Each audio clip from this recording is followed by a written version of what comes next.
নির্দেশিত সভাপতি রাজি না কিছুতে আমাদের যাওয়া ঠিক হবে নাম করতে সভাপতি। আমরা যদি আগে যাই তাহলে আপনারা আগে যান।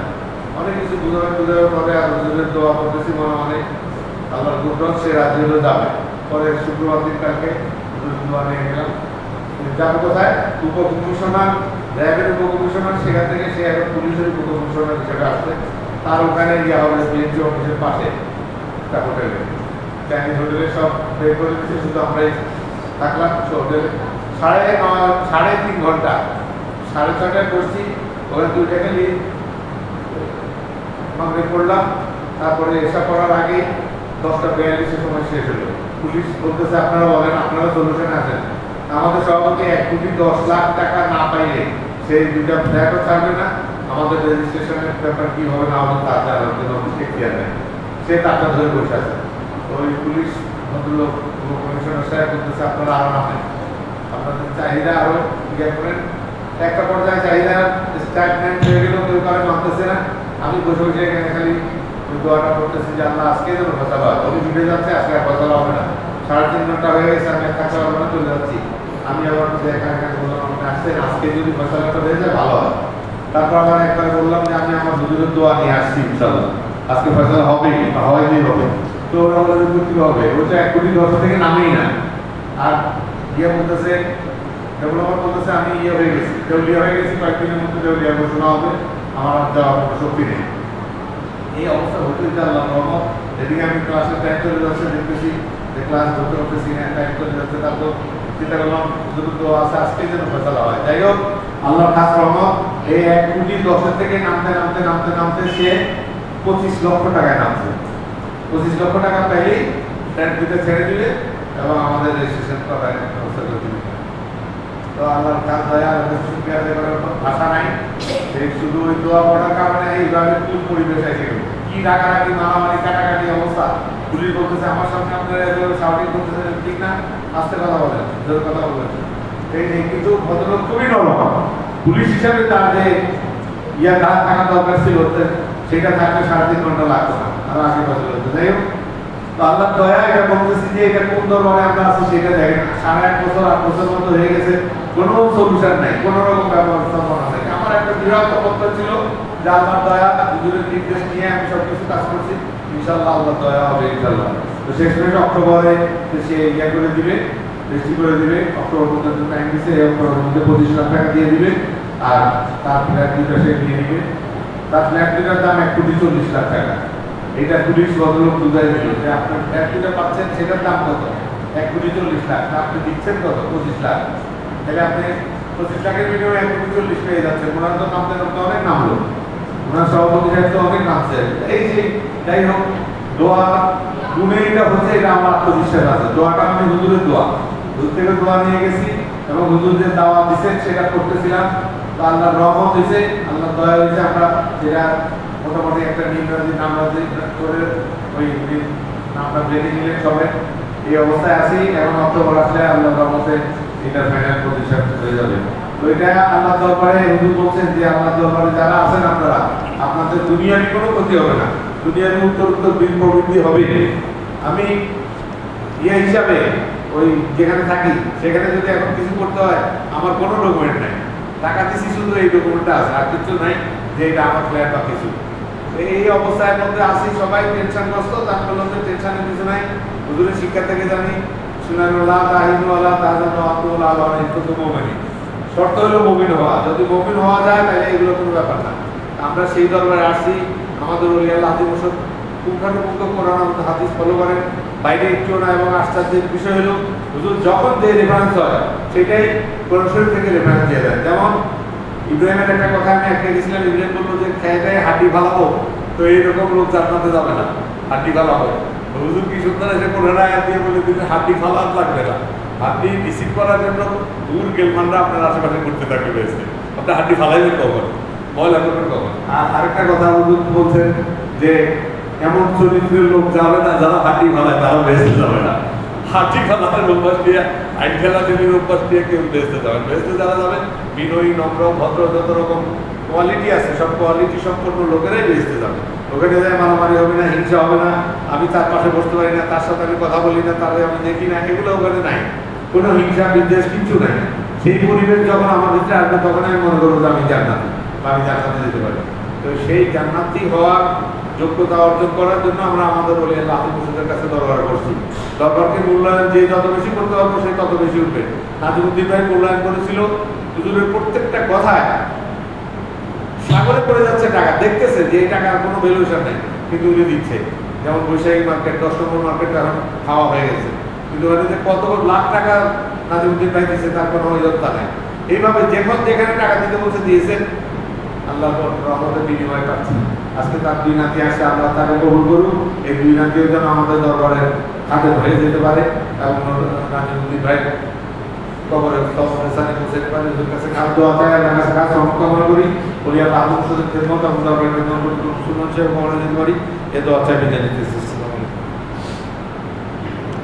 ওই বাইরে যখন বললাম হুজুরের দোয়া নিয়ে আসছি, তখন ওই উপকমিশনার বললো যে আমি আপনার হুজুরের সাথে দেখা করবো। আলহামদুলিল্লাহ, নিয়ে আসেন, সময় নিয়ে আসেন ইনশাআল্লাহ। আল্লাহ আলহামদুলিল্লাহ আলহামদুলিল্লাহি নাহমাদুহু ওয়া নাস্তাঈনুহু ওয়া নাস্তাগফিরুহু ওয়া নু'মিনু বিহি ওয়া নাতাওয়াক্কালু আলাইহি ওয়া নাউযু বিল্লাহি মিন শুরুরি আনফুসিনা ওয়া মিন সাইয়্যাতি আ'মালিনা من يهد الله فهو المهتدي ومن يضلل فلن تجد له وليا مرشدا فنشهد أن لا إله إلا الله وحده لا شريك له ونشهد أن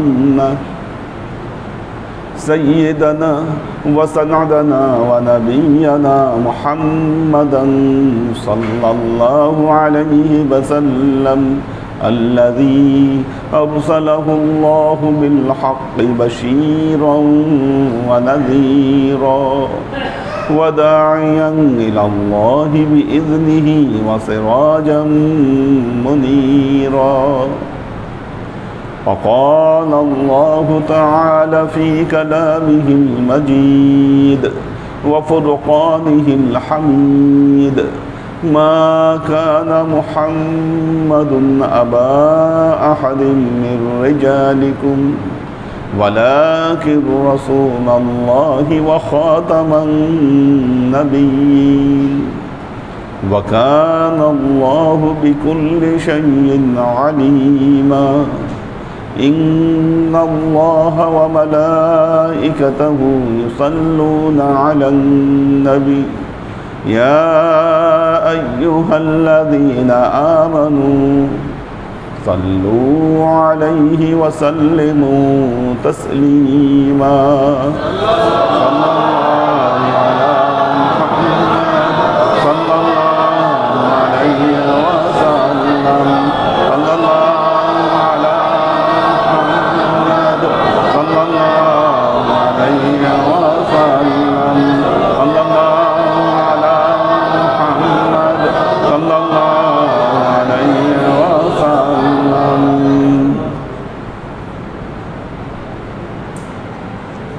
আল্লাহর আশিক ও সালেক বৃন্দ,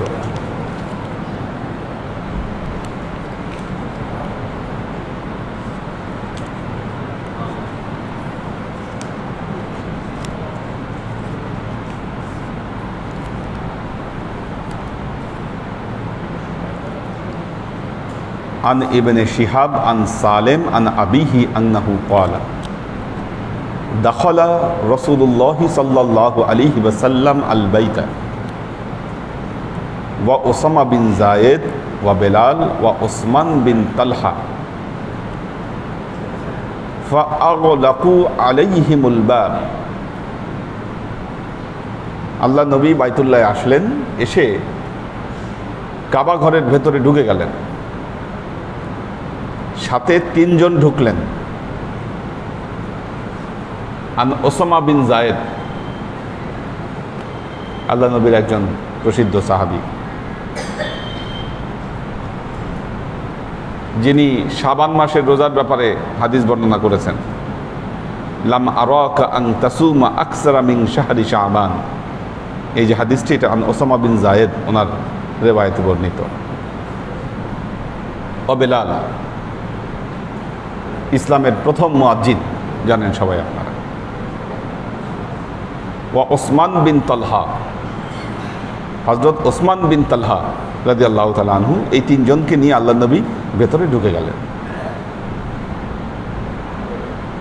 এই তিনজনই আহলে সুফার সদস্য।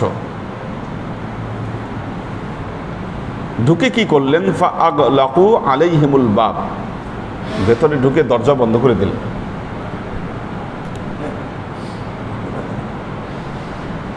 ফালাম্মা ফাতাহু, মানে বোঝা গেল যখন ভেতরে ঢুকে দরজা বন্ধ করে দিলেন, সবাই খুব উসখুস অবস্থায় বাইরে অবস্থান করছে। মানে একটা খুব ইন্টারেস্টিং ব্যাপার যে কি হচ্ছে আসলে ভেতরে। ফালাম্মা ফাতাহু, যখন আল্লাহর নবী দরজা খুললেন, কুনতু আউওয়ালা মান ওয়ালাজা, বর্ণনাকারী বলছেন আমি প্রথম ব্যক্তি ছিলাম যিনি তাদের সাথে সম্মুখীন হলাম, মুখামুখি হলাম। আমি প্রথম ব্যক্তি, মানে অপেক্ষায় ছিলাম, আমি গিয়ে প্রথম তাদের সাথে সাক্ষাৎ করলাম। এখন আল্লাহ নবীকে তো আর জিজ্ঞাসা করতে পারে না। ফালাকিতু বেলালান, আমি বেলালের সাথে সাক্ষাৎ করলাম। ফাসাআলতুহু, তাকে জিজ্ঞাসা করলাম, হাল সাল্লা ফিহি রাসূলুল্লাহ সাল্লাল্লাহু আলাইহি ওয়াসাল্লাম, আল্লাহর নবী কি ভেতরে নামাজ পড়েছেন? ক্বালা নাম, হযরত বেলাল বললেন হ্যাঁ, আল্লাহ নবী ভেতরে নামাজ পড়েছেন। আল আমুদাইনিল ইয়ামিনাইন, এই দুইটা পিলার দেখালেন, বললেন এই দুই পিলারের মাঝখানে রাসূলুল্লাহ সাল্লাল্লাহু আলাইহি ওয়াসাল্লাম নামাজ পড়েছেন।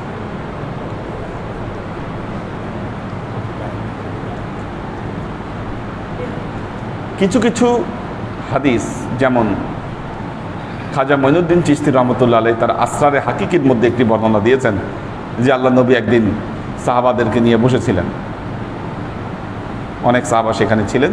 যখন হযরত ওমর আসলেন তখন আলোচনা বন্ধ করে দিলেন, আবার যখন চলে গেলেন আবার আলোচনা শুরু করলেন। তখন যখন কয়েকজন জিজ্ঞাসা করলো যে কেন আপনি আলোচনা বন্ধ করলেন, আল্লাহ নবী বললেন শিশুদেরকে যদি তুমি গোস্ত আর হালুয়া খাওয়াও এটা তার সহ্য হবে না। এটা কিন্তু আমাদের সিয়াসেত্তার কোনো কিতাবে আমরা পাই না। তবে হ্যাঁ, এই হাদিস অনুযায়ী বোঝা যাচ্ছে, ইশারা অনুযায়ী বোঝা যাচ্ছে যে আল্লাহ নবী সবার কাছে যে সব কিছু বলেছেন বিষয়টি তা নয়। এক একজনকে এক একটা জিনিস আল্লাহ নবী দিয়ে গেছেন।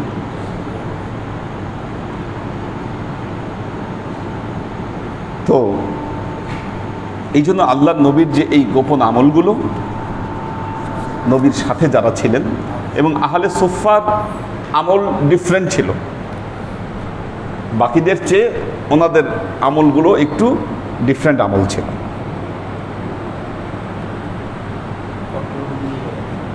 শরীয়ত এবং মারেফতের যে একটা বিষয়,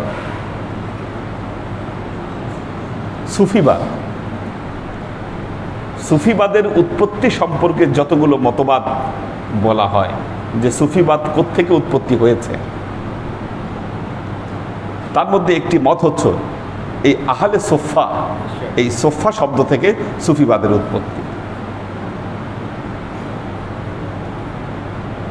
কারণ আহলে সোফারা সংসার ত্যাগ করেছিলেন, মসজিদে নববীতে থাকতেন, তারা একটা বৈরাগ্য জীবন যাপন করতেন।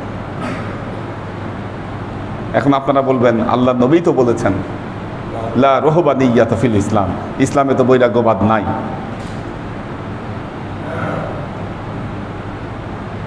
যদি নাই থাকে তাহলে আহলে সোফাদেরকে আল্লাহ নবী কেমনে গ্র্যান্ড করলেন বলেন? তার মানে সবই আছে, আমাদের বোঝার ভুল। আমরা যে জাতটা নিয়ে যে যার আমলকে আমরা শ্রেষ্ঠ মনে করি।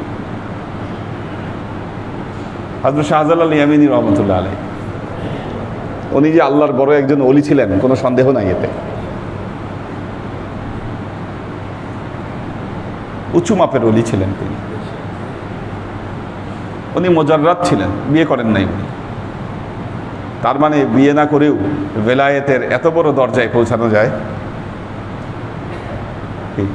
খাজা মঈনুদ্দিন চিশতি রহমতুল্লাহ আলাইহি বিয়ে করেছিলেন, উনিও বেলায়েতের একটা বড় দরজায় পৌঁছেছিলেন।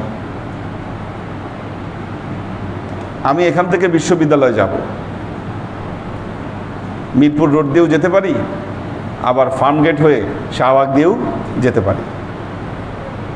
পৌঁছাচ্ছি একই ডেস্টিনেশনে, কিন্তু রাস্তার ভিন্নতা আছে।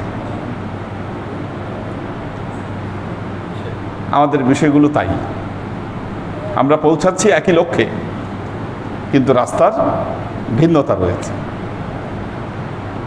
কারোর জন্য কোনোটা সহজ হয়, আবার কোনোটা কারোর জন্য কঠিন হয়ে যায়। আল্লাহ কেন দিয়েছেন যে জিনিসের অপশন যত বেশি থাকে সেটার বিশালতা তত বাড়ে।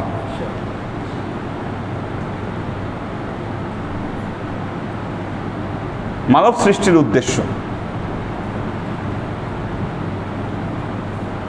আল্লাহ বলেছেন ওমা খলাকতুল জিন্না ওয়াল ইনসা ইল্লা লিয়াবুদুন, আমি মানুষ এবং জিন সৃষ্টি করেছি আমার ইবাদতের জন্য। ইবাদত মানে কি?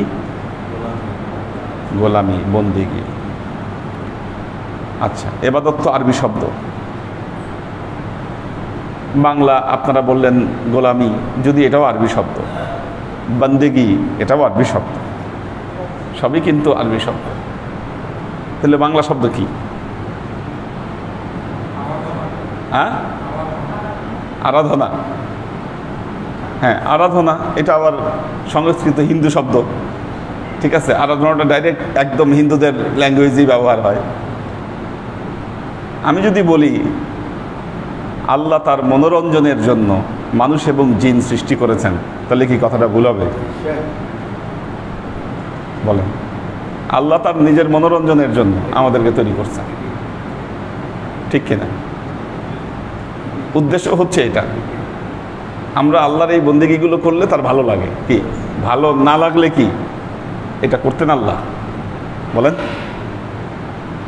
তাহলে আপনার নিজের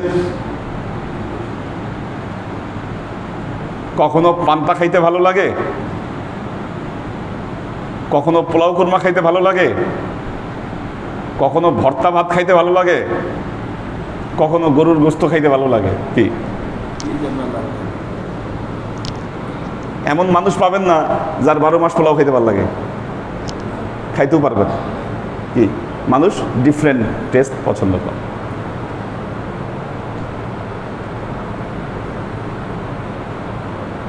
তা আল্লাহ যেহেতু তার মনোরঞ্জনের জন্য আমাদেরকে তৈরি করেছেন, আল্লাহকে এটা চাইতে পারেন না যে এক একজন এক একভাবে তার মনোরঞ্জন করবে? আর এটা যদি আল্লাহ না চাইতেন, কোনো পথ কোনো মত কোনো দিন টিকত না, আল্লাহ সমূলে ধ্বংস করে দিতেন। এটা তার ভালো লাগার জন্যই পথের ভিন্নতা তৈরি হয়েছে। আমরা যারা না বুঝি তারা আমরা পরমতকে সহ্য করতে পারি না, মনে করি যে না, পরমত এটা সহ্য করার মতো নয়। রহস্যটা এখানে। এই জন্য আল্লাহ নবী নিজেও এই কাজটি করেছেন। সবাইকে সব জিনিস বলেন নাই, সবাইকে সব জিনিস করতে অনুমতি দেন নাই। লেভেল বুঝে, পর্যায় বুঝে আল্লাহ নবী এক একজনকে এক এক আমলের তালকিন দিয়েছেন। হ্যাঁ, তো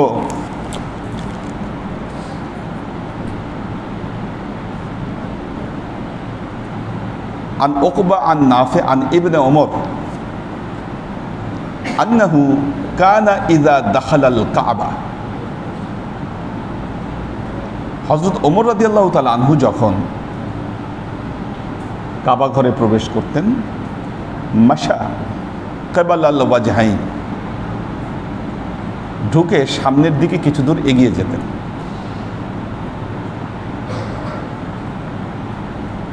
হিনা ইয়াদখুলু ইয়াজআলাল বাব কিবালা যহরাইন ইয়ামশি হাত্তা ইয়াকুনা ওয়া বাইনাল জিদারিল্লাযী কিবালা ওয়াজহিহি করিবান সালাসা আজরাইন।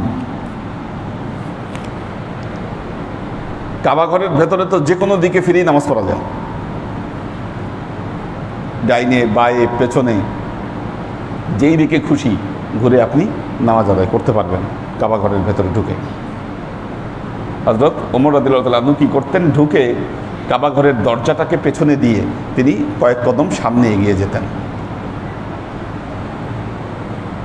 কাবা ঘরের যে সামনের দরজা মুলতাজিম বরাবর, মুলতাজিম দিয়ে ঢুকে এর পরের যে ওয়াল আছে, দেওয়াল আছে, এই দেওয়াল থেকে 3 হাত দূরে দাঁড়াতেন। এই দেওয়াল থেকে 3 হাত দূরে তিনি দাঁড়াতেন। ইয়ামশি হাত্তা ইয়াকুনা বাইনা ওয়া বাইনাল জিদারিল্লাযী কিবালাল ওয়াজহিহি, তার মুখের দিকে যেটা থাকতো ইয়া দিয়ে ঢুকে, মুলতাজিম দিয়ে ঢুকে, সেটার 3 হাত দূরে তিনি দাঁড়াতেন। ফা ইউসাল্লি, নামাজ পড়তেন। ইয়াতাওয়াক্কাল মাকানাল্লাযী আখবারাহু বেলাল, ওই জায়গাতে নামাজ পড়তেন। বেলাল রাদিয়াল্লাহু তাআলা আনহু যে জায়গার কথা বলেছিলেন যে আল্লাহ নবী এখানে নামাজ পড়তেন, এই পড়েছেন, ওই জায়গায় দাঁড়াই হযরত ওমর রাদিয়াল্লাহু তাআলা আনহু নামাজ পড়তেন।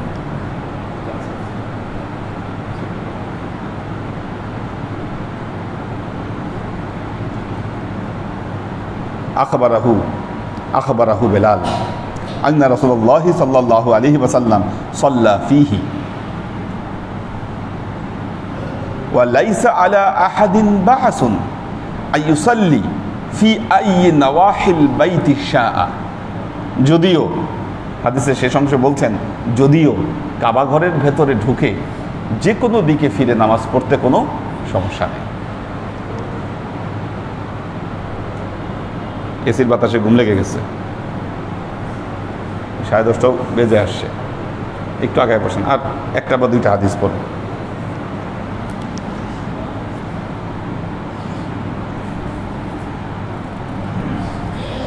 আসলে নামাজ শেষ করতে করতেই দেরি হয়ে যায়, দেরি হয়ে যায়, হ্যাঁ, শুরু করতেই দেরি হয়, এটাই ফ্যাক্ট। আর এটা কিন্তু অনিচ্ছাকৃত দেরি, ইচ্ছাকৃত না। হ্যাঁ হ্যাঁ, গতকাল বুঝি না কি বলে, আজকে বেশি দেরি হয়েছে। গতকাল তো 10:30টায় শেষ হচ্ছে ক্লাস, আজকেও শেষ হয়ে যাবে এখন ইনশাআল্লাহ। আচ্ছা,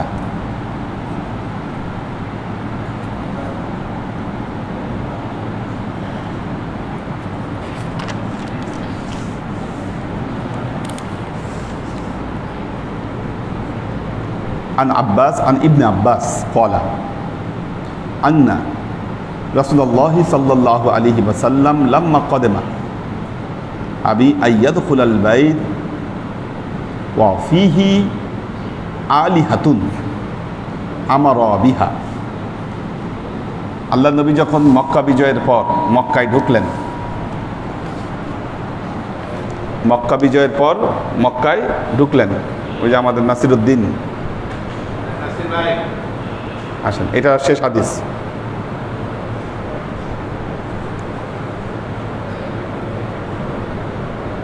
সেও ঘুমায় পড়ছে বেচারা।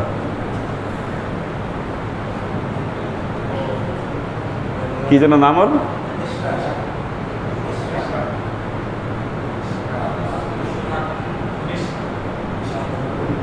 কি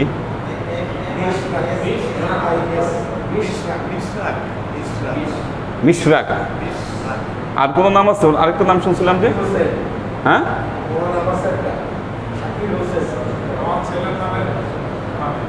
শাকির হোসেন, এই নামটা তো সুন্দর। আরেকটা হচ্ছে মিশরাক, হ্যাঁ মিশরাক। আগে বসো, আচ্ছা, হ্যাঁ কেন, কোথায় হারিয়েছে চশমা, কবে থেকে?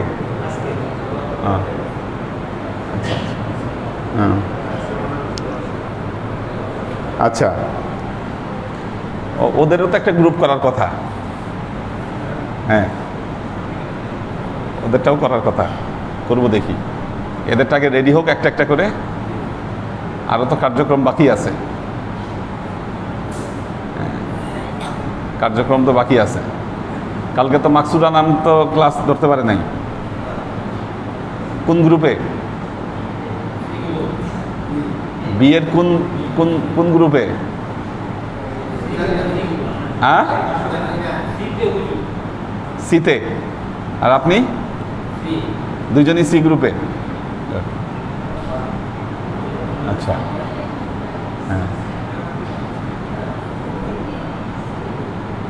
গ্রুপের নাম কি? সি গ্রুপের কার নামে?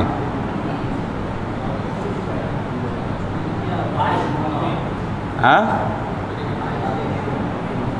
একটা হলো সৈয়দ মখজুমি, একটা হলো কুশাইরি, আবুল হাসান কুশাইরি, সৈয়দ মখজুমি, আরেকটা কি?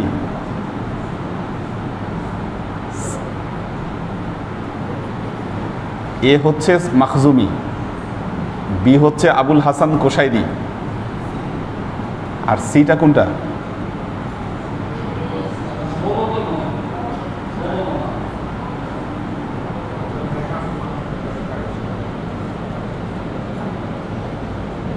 না,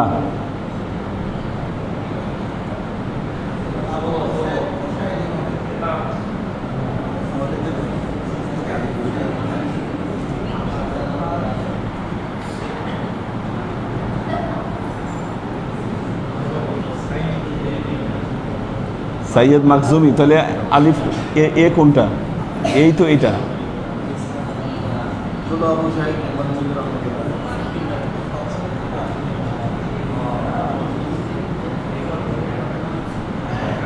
সৈয়দ বাহাউদ্দিন, সৈয়দ বাহাউদ্দিন,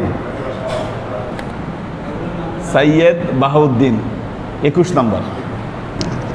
হ্যাঁ, সৈয়দ বাহাউদ্দিন, ঠিক আছে। আচ্ছা, যাক, কোথায় ছিলাম?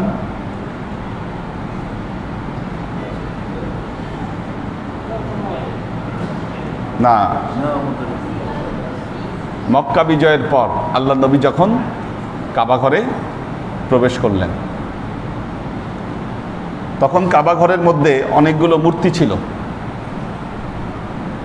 কাবা ঘরের মধ্যে অনেকগুলো মূর্তি ছিল।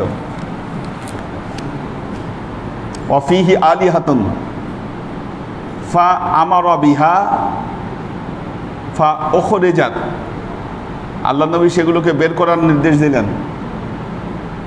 ফা আখরাজু সূরাতা ইব্রাহিম ওয়া ইসমাঈল আলাইহিস সালাম, সেই মূর্তিগুলোর মধ্যে থেকে হযরত ইব্রাহিম আলাইহিস সালাম এবং ইসমাঈল আলাইহিস সালামের মূর্তি বের হলো।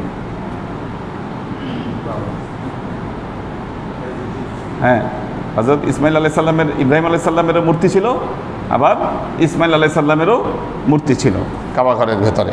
ইব্রাহিম ওয়া ইসমাঈল আলাইহিস সালাম ফি আইদিহিমা আজলামু, তাদের উভয়ের হাতে জুয়া খেলার তীর ছিল, মূর্তির হাতে। জুয়া খেলে যে তীর নিক্ষেপ করে, এই জুয়া খেলার তীর ছিল তাদের হাতের মধ্যে। হ্যাঁ, ওই মূর্তির হাতে। ফি আইদিহিমা আজলামু ফাকাল রাসূলুল্লাহ সাল্লাল্লাহু আলাইহি ওয়াসাল্লাম, আল্লাহ নবী বললেন, কদ আলিমু আন্নাহুমা লাম ইয়াস্তাকসিমা বিহা কাত্তুন, এই দুইজন কখনোই জুয়ার তীর দিয়ে কোনো কিছুকে কোনোদিন নির্ধারণ করেনি। ফাদাখালাল বাইত, এগুলোকে বের করে আল্লাহ নবী বাইতুল্লাহ ঢুকলেন।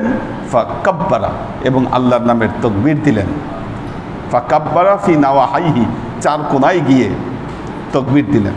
ওয়ালাম ইউসাল্লি ফিহি, কিন্তু ওই সময় আল্লাহ নবী ওখানে নামাজ পড়েন নাই, বাইতুল্লাহর ভেতরে নামাজ পড়েন নাই, কারণ মূর্তিগুলো আগে বের করেছেন তখন। হ্যাঁ,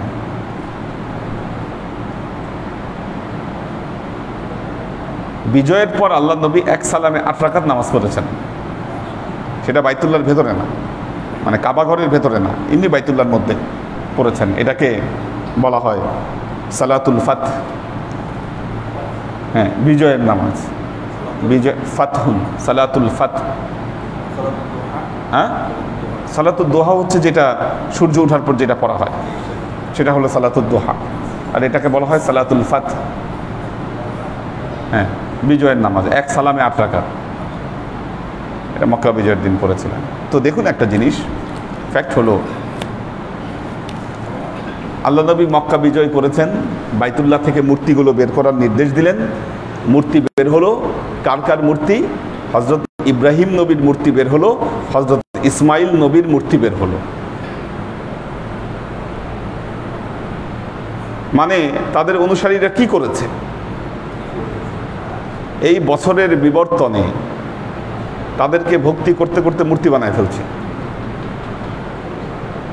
এবং সেটাকে পূজা করা শুরু করছে।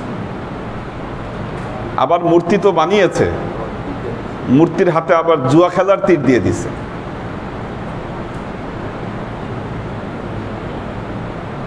জুয়া খেলার তীর দিয়েছে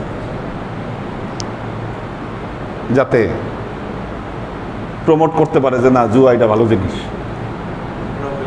হ্যাঁ, তোমরাও খেলতে পারো। সৌদি আরবে তো হালাল ক্যাসিনো খুলছে এখন, আর সৌদিয়া আল আরাবিয়ায় হালাল ক্যাসিনো খুলেছে। এটা জানেন কিনা? হালাল ক্যাসিনো খুলেছে। হ্যাঁ, বাইতুল্লাহর একজন ইমাম, নামটা ভুলে গেছি, নিগ্রো ইমাম, উনি এই ক্যাসিনোতে গিয়ে জুয়া খেলছে এবং সেই ছবি ভাইরাল হয়েছে। পরবর্তীতে সে অভিনয়ও করেছে একটা সিনেমায়। এই ইমাম সাহেব, বাইতুল্লাহর ইমাম সাহেব, ঠিক আছে? অথচ জুয়া কিভাবে হালাল হইতে পারে বলেন? হালাল ক্যাসিনো, হালাল জুয়া খেলা, মানে তারা এই কারবারই শুরু করছে যেটা মক্কার ওই আইয়ামে জাহেলিয়ার সময় জাহেলরা যেটা করছিল। ইব্রাহিম আলাইহিস সালামের হাতে জুয়ার তীর দিয়ে দিয়েছে, ইসমাইল আলাইহিস সালামের হাতে জুয়ার তীর দিয়ে দিয়েছে। আল্লাহ নবী জোর দিয়ে বললেন যে তারা কখনো লাম ইয়াকসামাহুমা কাত্তুন, কখনো তারা এই জুয়া খেলে নাই, এদের হাতে যে জুয়ার তীর দিয়েছে।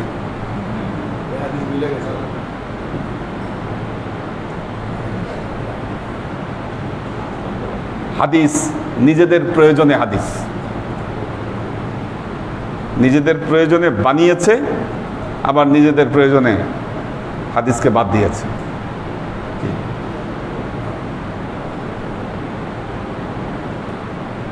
তো এটা হলো সমস্যা। আল্লাহর আশিক ও সালেক বৃন্দ,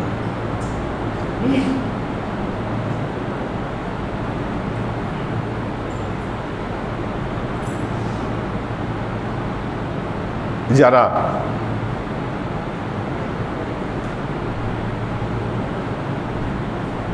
মনে করেন আরব দেশকে ইউরোপ বানায় ফেলবেন, এটা কোনোদিনও সম্ভব না।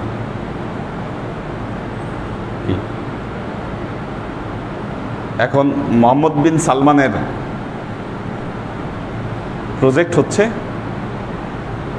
সৌদি আরবিয়াকে ইউরোপের দেশগুলোর মতো একটা দেশ বানাবে। এই স্বপ্ন তার, উনি এই স্বপ্ন দেখে আগাচ্ছে, ইউরোপ বানাবে। হ্যাঁ হ্যাঁ হ্যাঁ হ্যাঁ, ইউরোপিয়ান স্টাইলে যাবে, যেটা ইরানে করতে চেয়েছিল রেজা শাহ পাহলভির সময়, যেটা করার চেষ্টা করা হয়েছিল, কিন্তু সে পারে নাই। মিডল ইস্টের অনেক দেশ ওরকম কালচারে চলে গেছে। আপনি দুবাইতে গেলে বুঝবেন না যে এটা কোন দেশ।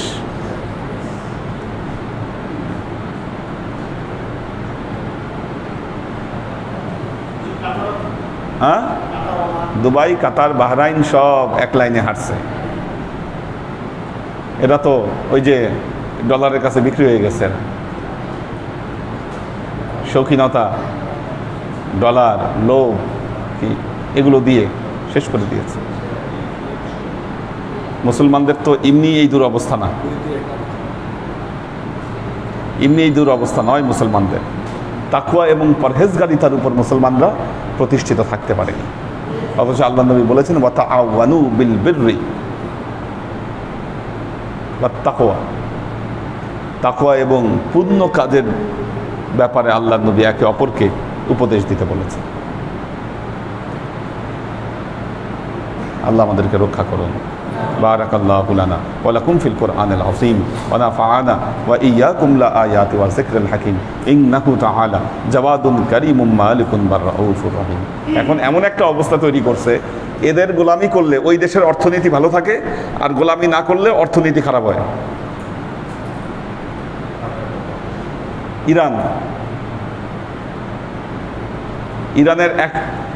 ইরানের 1000 তোমান বাংলাদেশে 70 টাকা। মুদ্রাস্ফীতি কই গেছে? একমাত্র পারমাণবিক শক্তিধর মুসলিম দেশ পাকিস্তান ওদের অর্থনীতি ধসাই দিছে। হ্যাঁ, সব কারসাজি এদের।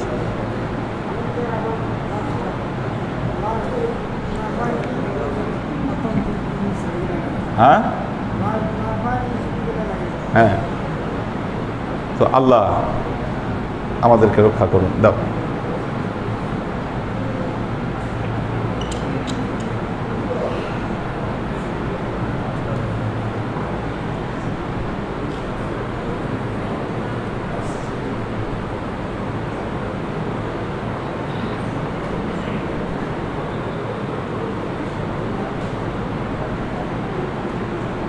মোহাম্মদ দেলোয়ার হোসেন, এইচ কে কনক, শাকেরা আফজারা, মুস্তাহিদ নূর মাহিন, কামরুল আনাম, মাহফুজুল হক উজ্জ্বল, মোহাম্মদ শিয়াম হোসেন,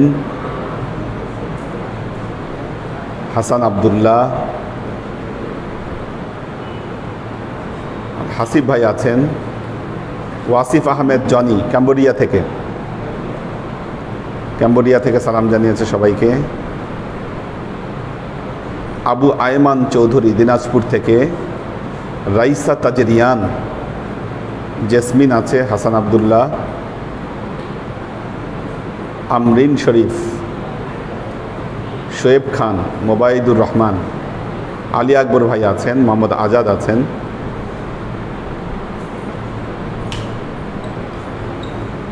লুনা তাবাসসুম লুবনা,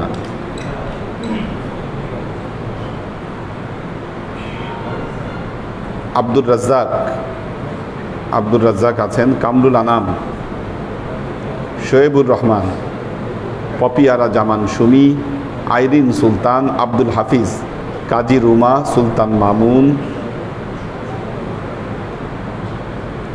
একে আজাদ, মিরাজ হাসান রংপুর থেকে,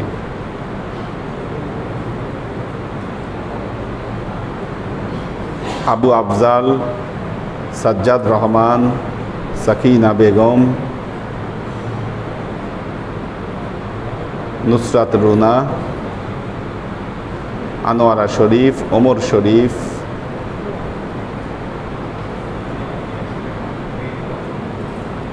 নূর হোসেন খোকন,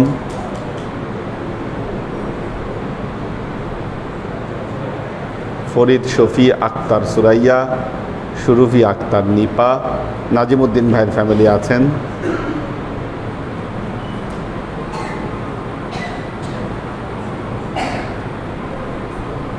মোহাম্মদ শিয়াম মাসুল লেখা যে ওই বাইতুল্লাহর ওই ইমামের নাম ছিল ইমাম আদিল আল কালবানি। ইমাম আদিল আল কালবানি জুয়া খেলেছিল যে, ওনার নাম হচ্ছে ইমাম আদিল আল কালবানি, কালো করে দেখতে।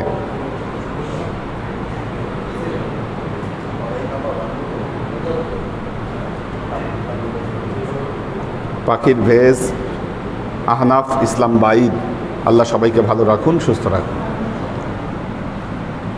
আল্লাহুম্মা আমিন। আল্লাহুম্মা সাল্লি আলা মুহাম্মাদ ওয়া আলা আলি মুহাম্মাদ।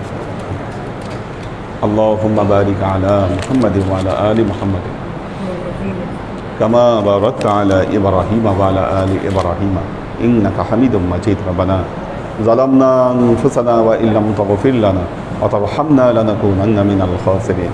রব্বানা আতিনা ফিদ দুনিয়া হাসানাহ ওয়া ফিল আখিরাতি হাসানাহ ওয়া কিনা আযাবান নার। রব্বানা লা তুযিগ কুলুবানা বা'দা ইয হাদাইতানা ওয়া হাব লানা মিন লাদুনকা রাহমাহ ইন্নাকা আনতাল ওয়াহ্হাব। আল্লাহুম্মা ইন্নাকা আফুব্বুন তুহিব্বুল আফওয়া ফা'ফু আন্নী ইয়া গফুরুর রহিমুল ওয়াদুদ। আমাদের চাঁদ তো মনে হয় উঠে গেছে মুহররমের। তাহলে আশুরা কবে পড়তেছে? 9 জুলাই। কি বার পরে?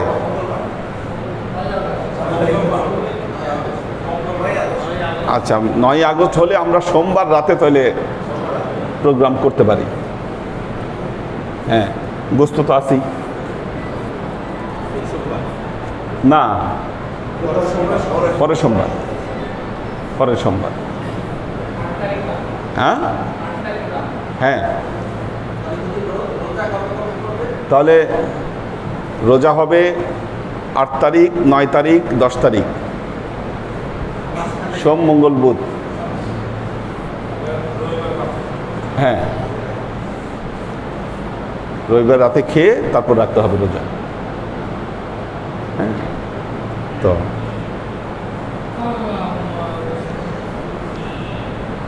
আমরা তো এই প্রোগ্রামের জন্যই আসলে মূলত আরো ওগুলা দিয়েই মোটামুটি চলে যায় আমাদের।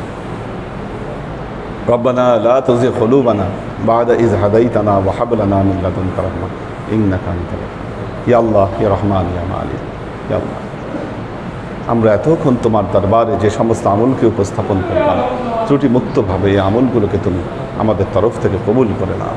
তুমি আমলের যাজা আমাদের প্রিয় নবী হযরত মুহাম্মদ মুস্তাফা সাল্লাল্লাহু আলাইহি ওয়াসাল্লামের কাছে পৌঁছে দাও। আল্লাহ, আমাদের নবীর পরিবারবর্গের কাছে তুমি এর যাজাকে পৌঁছে দাও। এই দুনিয়ার সমস্ত আম্বিয়াই কেরাম, সাহাবাই কেরাম, তাবে আইন, তাবে আইন, ওয়ালি আউলিয়া, গাউস কুতুব, আমাদের মা বাবা, ভাই বোন, আত্মীয় স্বজন, এই দরবার থেকে যত পীর ভাই বোন চলে গেছে সবার রুহে আল্লাহ তুমি এর যাজাকে পৌঁছে দাও। তুমি তোমার হাবিবের উসিলায় আমাদের সবাইকে কবুল ক্ষমা করে দাও। আমাদের জীবন থেকে সমস্ত অভাব, অভিযোগ, বালা মুসিবত, দুঃখ কষ্ট, রোগ শোককে দূরীভূত করে দিয়ে দৃঢ় হস্তে তোমার দ্বীনের খেদমতের তৌফিক তুমি আমাদেরকে দাও। আজীবন যেন তোমার হেদায়েতের পথে প্রতিষ্ঠিত থাকতে পারি সে তৌফিক তুমি আমাদেরকে দান করো। সুবহানা রাব্বিকা রাব্বিল ইজ্জাতি আম্মা ইয়াসিফুন, সালামুন আলাল মুরসালিন, আলহামদুলিল্লাহি রাব্বিল আলামিন। ওয়াজআল আখির কালিমাতিনা ইনদাল মাউত লা ইলাহা ইল্লাল্লাহ মুহাম্মাদুর রাসূলুল্লাহ সাল্লাল্লাহু আলাইহি ওয়াসাল্লাম।